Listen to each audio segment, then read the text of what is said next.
Hello tout le monde, j'espère que vous allez bien. Ça fait un petit moment qu'on ne s'est pas retrouvés pour un update lecture et il était plus que temps de le faire. Je pense que vous avez vu la photo de couverture. J'ai eu beaucoup de mal à la faire, j'avais pas assez de bras. Enfin bref, c'est parti. Je vais le faire en deux parties, ce que j'ai lu pour le Cold Winter Challenge et savoir si ça s'est bien passé ou pas. Et le reste, donc il y a deux petites choses que j'ai lues avant et il y a des petites choses que j'ai lues après. Déjà, la question est-ce que j'ai réussi ce Cold Winter Challenge? Donc oui, mais non. Je l'ai réussi puisque j'ai lu deux romans qui se passaient pendant la période des fêtes de fin d'année, pendant la période de Noël. Mais pour moi, je ne l'ai pas réussi puisque j'ai encore beaucoup de choses que j'avais à lire et que je n'ai pas lu. Donc c'est pas grave, je les mets de côté et ils me serviront pour l'année prochaine. On commence par les trois romans avec pour thème principal Noël et ou la neige. Alors j'avais commencé par lire L'homme des hautes solitudes de James Salter, hautes éditions, point. Et comme je disais dans ma vidéo précédente, je pensais que j'allais avoir du mal avec ce roman puisque c'est un petit peu... c'est super décousu, on voit des morceaux de vie à des instants qui se suivent pas forcément. Les chronologies sont complètement croisées, c'est hyper contemplatif. Franchement, je vous cache pas que je me suis fait... je me suis ennuyée. On va le dire comme ça. Je suis allée... vous voyez, j'ai encore la marque. Je suis allée jusqu'à la page 40, je suis allée jusqu'au 5e chapitre. Et franchement, vous m'auriez demandé ce que je venais de lire, à part un gars qui se balade dans la montagne et qui se tape des nanas. Alors je suis peut-être pas arrivée à la partie du roman où ça devient intéressant, mais concrètement, déjà 40 pages c'était beaucoup trop. J'ai laissé tomber. Je laisse pas souvent tomber des bouquins. Mais là, clairement, c'était une plaie à lire, donc non. Je l'avais trouvé dans la boîte à partage de ma ville, il va y retourner de ce pas. Ensuite, j'ai lu Un Noël pas comme les autres de Sheila Roberts, c'est aux éditions Harlequin. Donc celui-ci, clairement, il est trop beau, la couverture est super belle, elle est en relief, il y a des paillettes, vraiment, il est très beau. Après, la collection Harlequin, comme c'est des romans, c'est de la romance et c'est écrit souvent par des femmes pour des femmes, je m'attendais à quelque chose quand même de mieux, je vous cache pas. Il est un petit peu, je suis très mitigée sur ce roman. J'ai beaucoup aimé, on croise le destin de plusieurs amis dans une petite ville et comment va se passer Noël entre les ex-maris qui reviennent à la charge, la belle famille qu'on n'a jamais pu supporter, qu'on va être obligé d'avoir à la maison même si on est divorcé, ce genre de choses, les tromperies, tout ça. J'ai bien aimé, mais il y a des clichés dans ce bouquin, j'avais envie d'arracher les pages quand je lisais ça. Après, je sais pas si c'est un problème de traduction ou pas, donc je ne m'avance pas. Je ne sais pas si c'est vraiment l'auteur qui a écrit le livre comme ça. C'est un bouquin anti-féministe au possible. Ça parle des femmes, alors entre celles qui... Ah, c'est bientôt Noël, je vais prendre du poids alors je mange rien, j'ai pas le droit de manger. Mais mangez-vous, moi je vous regarde. Au secours, entre ça, entre la fille qui, depuis qu'elle a pris 10 kilos depuis sa séparation, elle se trouve dégueulasse, et quand quelqu'un commence à quand quelqu'un s'intéresse à elle, et qui se dit bah non c'est pas possible, il peut pas s'intéresser à moi, je suis un gros boudin. Non mais au secours quoi, on est au 21e siècle les gars, faut se réveiller un peu, c'est comment on peut écrire ça de nos jours? La fille qui dit les hommes de toute façon c'est que des connards, ils sont tous là pour... ils vont tous baiser à droite à gauche et dans le roman tous les mecs de ce bouquin vont baiser à droite à gauche, c'est des connards. Entre ça et le fait que les femmes ça doit rester à la maison, ça doit pas monter un business, ça doit s'occuper des enfants, blabla. Non mais franchement, non mais j'ai pété des câbles avec ce bouquin. J'avais dit que je m'énerverais pas et pourtant je me suis énervée, donc bref. Voilà, je sais pas si c'est un problème de traduction. Honnêtement, j'espère que c'est un problème de traduction parce que franchement, ça m'a gâché toute ma lecture. Alors que le bouquin, si on fait abstraction de toutes ces petites choses et tous ces petits passages ou ces petites tournures de phrases où concrètement on remet bien les femmes à leur place, c'est-à-dire c'est des sous-merdes, franchement, sinon le bouquin aurait été vraiment bien. Donc, je sais pas. Je sais pas du tout. Donc surtout dites-moi si vous avez déjà lu Sheila Roberts, si le même ton est donné dans tous ses romans ou pas. Je sais pas si je réessayerai cet auteur. Donc franchement, moyen. Moyen. J'ai ensuite lu de chez Michel Lafonpoche, de Marco Leino, La véritable histoire de Noël. Vous étiez beaucoup à la voir dans votre Cold Winter Challenge et je comprends pourquoi j'ai adoré. Mais clairement, j'ai adoré. Ça a beau être un roman plutôt jeunesse, il est quand même à lire même les adultes. Bon, je vous cache pas qu'il est à lire dans la période de Noël parce que pour avoir encore plus de magie. Ce roman, c'est un grand-père qui raconte à ses petits-enfants un conte de Noël qu'on lui a raconté quand il était petit, que son grand-père à lui, il lui avait raconté quand il était petit. Et tous les soirs avant Noël, à partir du 1er décembre, on lisait un chapitre du roman. Donc ça peut être très sympa à faire pareil, à lire un chapitre par soir.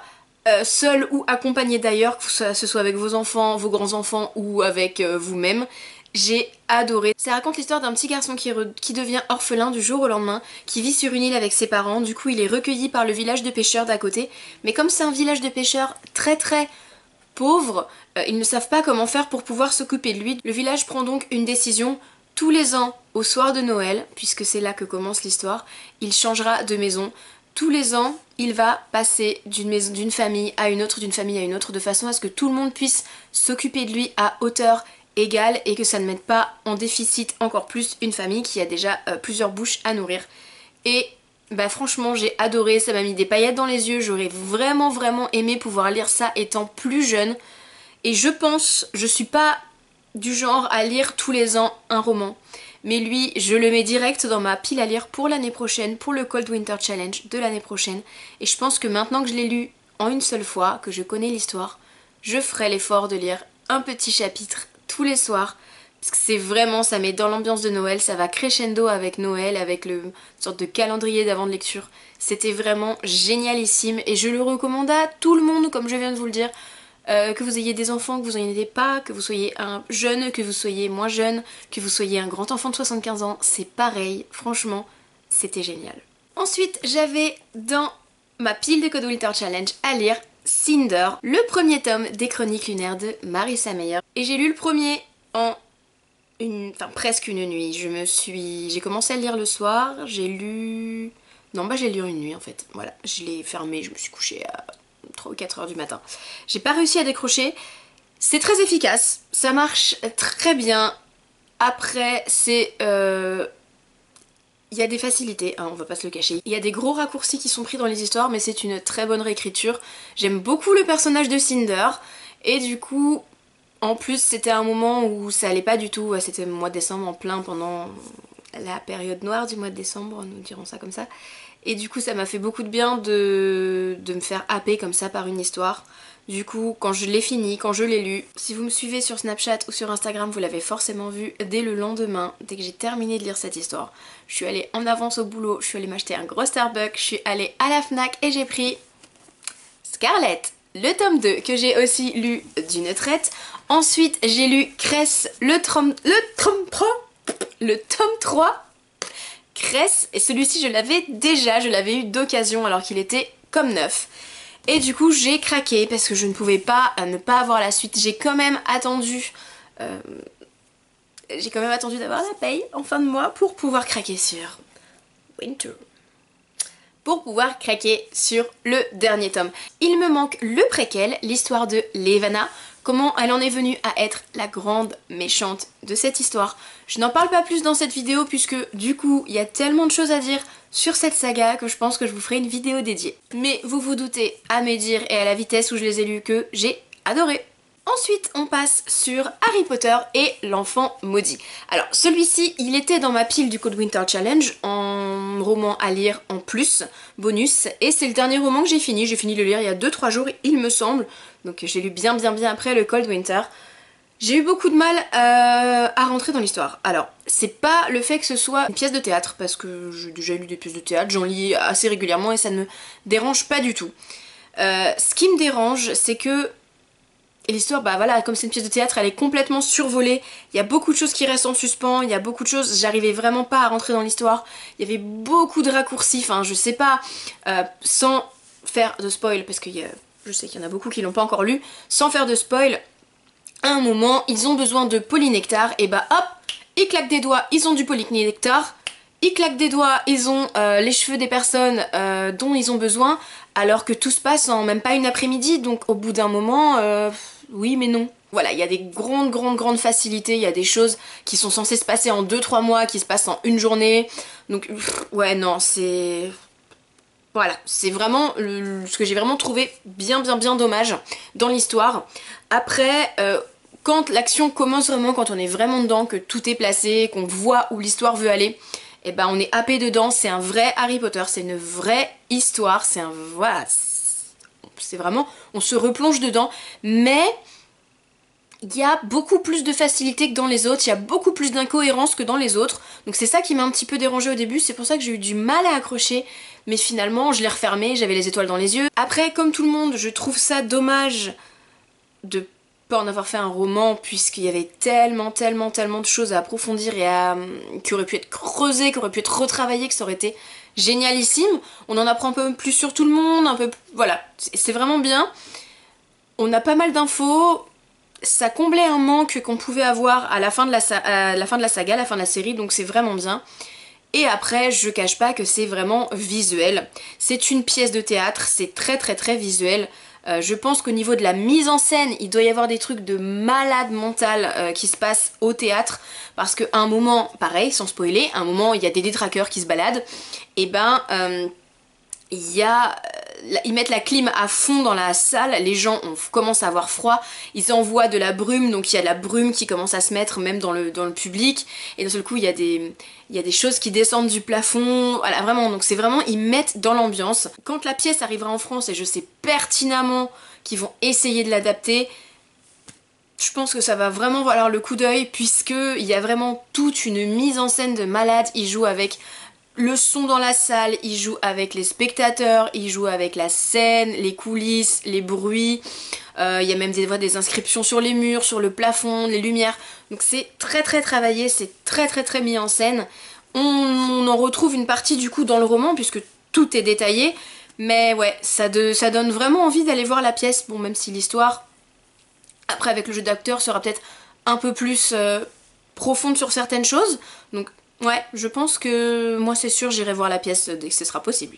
Ensuite je passe au roman Nom de code Digit d'Annabelle Monaghan que j'avais eu dans mon swap avec Lily, une abonnée que je vous mettrai là si vous l'avez pas vu. On s'était envoyé un roman puisqu'elle lit beaucoup et je l'ai lu assez rapidement ma foi. C'est pareil, c'est un roman où il y a pas mal de facilité. Après c'est de la littérature young adulte, jeunesse, young adulte, ouais, c'est ça, young adulte plutôt, autour de 17-18 ans. Et on retrouve Digit, Farah, l'héroïne principale. Elle a 17 ans et elle est surdouée, elle a une facilité avec les maths et elle fait des choses monumentales avec son cerveau, hein, bien sûr. Elle essaye d'être normale, de cacher à tout le monde son pouvoir, entre guillemets, son pouvoir, son don, voilà, on va dire son don.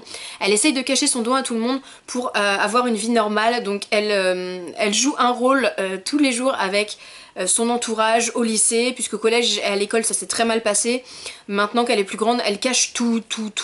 Et un jour, en regardant une série télé, elle voit des chiffres bizarres notés en bas de l'écran.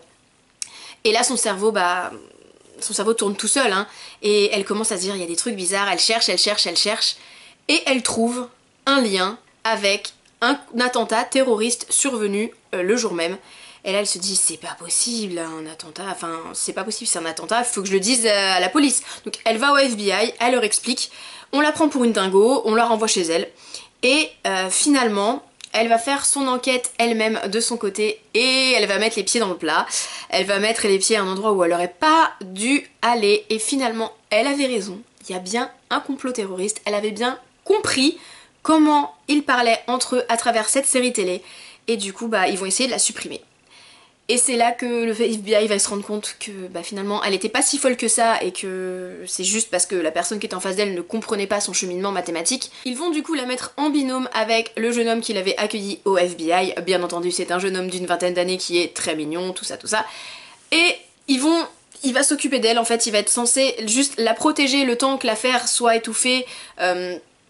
Mais finalement, elle va l'aider à décoder le reste, machin. Ils vont être embarqués là-dedans avec les terroristes qui essayent de la tuer elle. Elle va être emportée, ils vont être d'ailleurs emportés tous les deux dans un imbroglio d'histoire.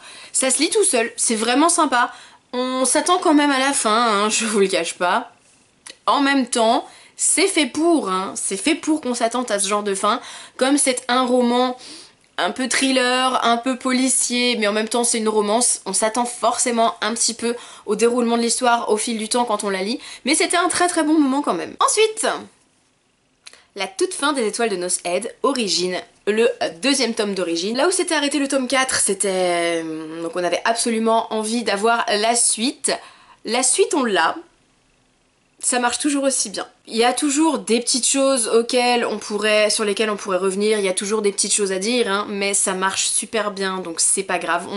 Ça gomme vite en fait les petites facilités, les petits détours, les petites choses.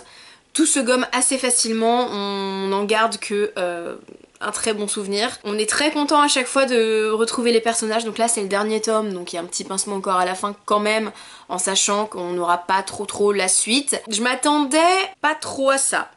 Franchement, je m'attendais même quasi pas. Je m'attendais à la toute fin, mais tout ce qui se passe entre le début et la toute fin, les 3 dernières pages, on s'y attend pas. Le gros fil conducteur du roman numéro 4 est présent dans le roman numéro 5. Moi je suis un petit peu déçue que ça n'aille pas plus loin, mais voilà, pareil, j'en dis pas trop, hein, voilà. Donc après, j'en ai déjà parlé dans plusieurs vidéos, si jamais vous voulez pour que comme les chroniques lunaires je fasse une vidéo spéciale sur les Étoiles de Nos Head en ne parlant que de ça pour peut-être approfondir un petit peu plus, y a pas de souci, dites-moi ça dans les commentaires et ça me fera très plaisir de faire ça. Et pour finir, j'ai lu 2 tomes du Labyrinthe. En fait, de James Dasher, c'est les éditions Poké Jeunesse qui sont si belles. Donc j'ai lu le Labyrinthe, le tome 1, j'ai lu Terre brûlée, le tome 2, et il me reste Remède mortel, le tome 3 à lire. Mais je ne l'ai pas lu dans la foulée, pour la simple et bonne raison que j'ai lu le Labyrinthe, j'ai vraiment bien accroché. J'ai lu le tome 2 dans la foulée, et là... il est moins rythmé, beaucoup moins rythmé. Il y a des grandes phases, en fait il est un peu en dents de scie le roman, il y a des grandes phases de plat. Dans celui-ci un petit peu aussi, mais comme on découvre les personnages, on découvre l'histoire, on est peut-être plus tenu en haleine par le fait de découvrir les personnages. Dans celui-ci, certes, il y a des nouveaux personnages, certes, il y a toujours cette épée de Damoclès sur la tête en se disant mais qu'est-ce qui se passe, où ils vont, pourquoi tout ça, ça se passe. On a un petit peu de réponse à la fin, mais pas tout, c'est pareil, on a très peu de réponses.